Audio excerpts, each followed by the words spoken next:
kamati maalum ya Chadema Zanzibar ilikutana tarehe 28 mwezi wa 5 2025 katika hoteli ya Ngalawa iliyopo Bububu nje kidogo ya mji wa Zanzibar.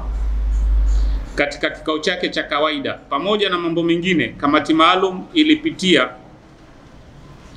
ajenda ya hali ya siasa Zanzibar. Hivyo kamati maalum Zanzibar inatoa maazimio kwenye ajenda hizo kama ifuatavyo. Kamati maalum imepongeza azimio la mkutano mkuu taifa la kupitisha ajenda ya kudai mabadiliko ya mfumo katika uchaguzi katika pande zote mbili za muungano,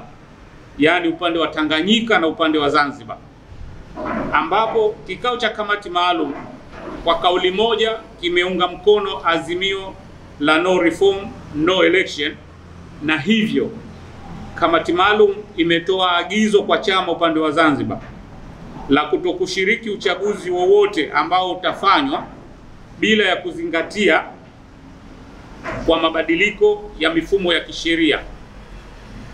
kabla ya kufanyika kwake, na imezitaka mamlaka za nchi kufanya mabadiliko ya mifumo ya kikatiba na kisheria katika maeneo ambayo zinahusika na uchaguzi kwa kufanya mambo yafuatayo. Imeweka azimio la Chadema Zanzibar kutoshiriki uchaguzi wowote bila ya kufanywa kwa mabadiliko hayo tuliyoyazungumza hapo juu. Hivyo, kwa ajili ya utekelezaji wa uamuzi huu